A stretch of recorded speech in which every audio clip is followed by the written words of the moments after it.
Coronavirus, devenons-nous tous fous? Le coronavirus suscite beaucoup d'inquiétudes. Les médias tartinent sur le sujet. Ils commencent à se demander s'ils n'en font pas trop.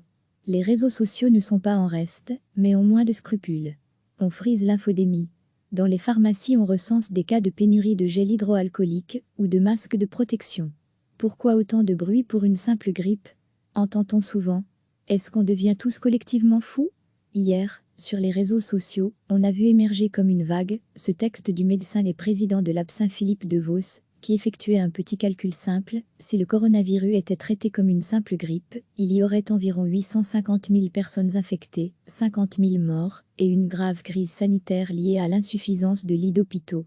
Bien sûr, d'autres médecins de l'Institut scientifique de santé publique lui ont répondu que justement, on ne traitait pas le coronavirus comme une simple grippe, et que donc ce scénario apocalyptique n'était pas correct.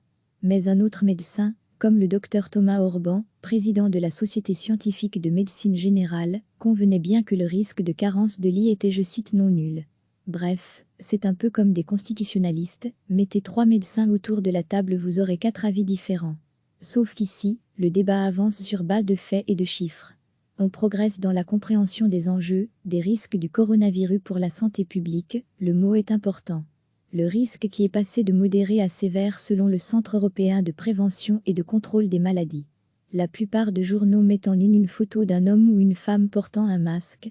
La une de la Libre, ce matin éclaire: les Belges prennent enfin la mesure du risque. Le journal explique d'ailleurs que les groupes qui conseillent les autorités se basent sur les données du RA, le Risk Assessment Group, et le RMG, le Risk Management Group, c'est toujours mieux géré en anglais. C'est d'ailleurs ce qui caractérise le risque. On peut le gérer selon la célèbre définition de l'économiste Frank Knig. Il distingue le risque de l'incertitude. Les deux sont des manières de faire face aux aléas. Mais le risque est quantifiable par les probabilités, ce n'est pas le cas de l'incertitude. Par exemple, les accidents de voiture ou la grippe, vu leur récurrence, sont devenus des risques maîtrisés, des occurrences statistiques, nous vivons avec. Ils ne font plus l'objet de réactions sociales, et les médias n'en parlent que très peu. Or, ce coronavirus, par sa nouveauté, n'est sans doute pas encore arrangé dans la catégorie du risque, mais plutôt de l'incertitude. C'est ça qui génère de l'angoisse et de la peur. Car il nous rappelle que nous vivons dans une illusion de maîtrise du monde. L'incertitude, c'est donc ce qui survient et qui était imprévisible. Ce qui ne faisait partie d'aucun plan. L'attentat terroriste, par exemple, est une incertitude. En tout cas la première fois. Il suscite une réaction forte dans la population et dans les médias. Les autorités publiques se doivent de réagir, car l'incertitude peut déstabiliser tout le système. Réagir en faisant glisser l'incertitude dans la case du risque, de ce qu'on peut maîtriser. Le terrorisme est petit à petit devenu lui aussi un risque. On nous dit d'ailleurs souvent que le risque zéro n'existe pas. Les attentats islamistes ou d'extrême droite font désormais partie du mesurable, du prévisible. Nous avons une tendance sociale à transformer l'incertitude en risque.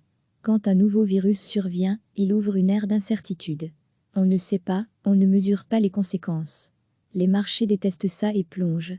Les cartes blanches pullulent, les médias d'information tentent de répondre aux questions, qui toutes n'ont pas encore de réponse. Ce qui nourrit en retour l'incertitude et l'angoisse. Mais si les médias en parlaient moins, l'angoisse serait sans doute encore plus grande. C'est un débat qui agite les rédactions. Tout ça durera le temps de la transition de l'incertitude en risque.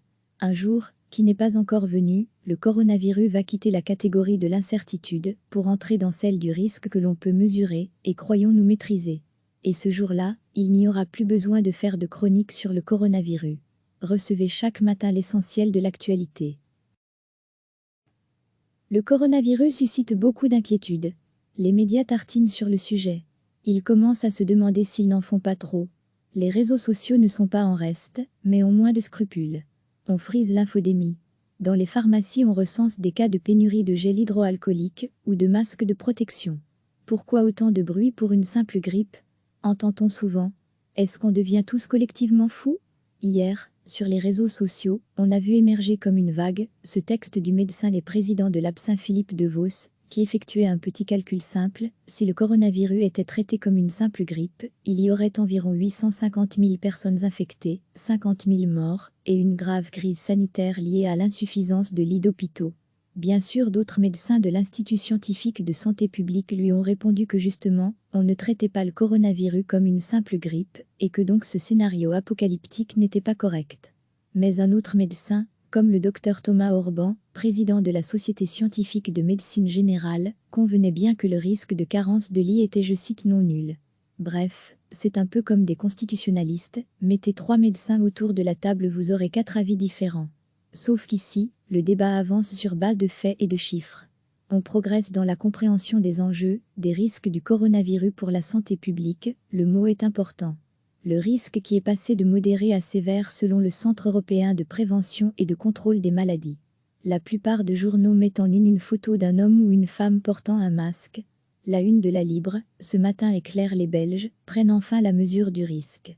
Le journal explique d'ailleurs que les groupes qui conseillent les autorités se basent sur les données du RA, le Risk Assessment Group, et le RMG, le Risk Management Group, c'est toujours mieux géré en anglais. C'est d'ailleurs ce qui caractérise le risque. On peut le gérer selon la célèbre définition de l'économiste Frank Knig.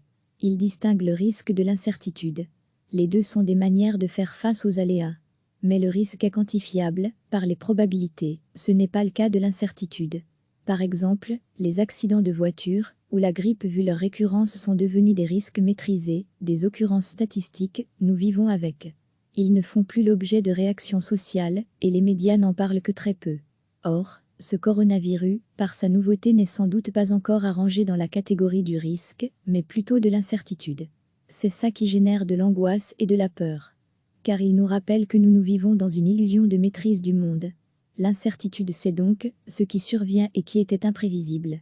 Ce qui ne faisait partie d'aucun plan. L'attentat terroriste, par exemple, est une incertitude. En tout cas la première fois. Il suscite une réaction forte dans la population et dans les médias. Les autorités publiques se doivent de réagir, car l'incertitude peut déstabiliser tout le système.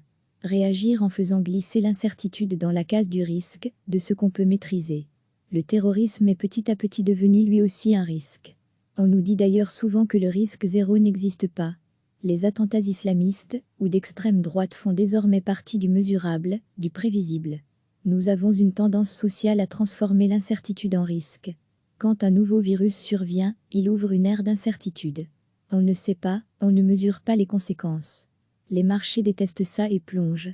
Les cartes blanches pullulent, les médias d'information tentent de répondre aux questions, qui toutes n'ont pas encore de réponse.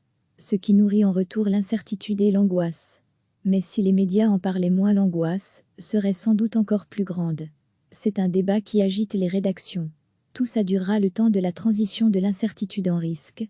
Un jour, qui n'est pas encore venu, le coronavirus va quitter la catégorie de l'incertitude pour entrer dans celle du risque que l'on peut mesurer et croyons-nous maîtriser. Et ce jour-là, il n'y aura plus besoin de faire de chronique sur le coronavirus. Cliquez sur s'abonner pour recevoir les dernières nouvelles.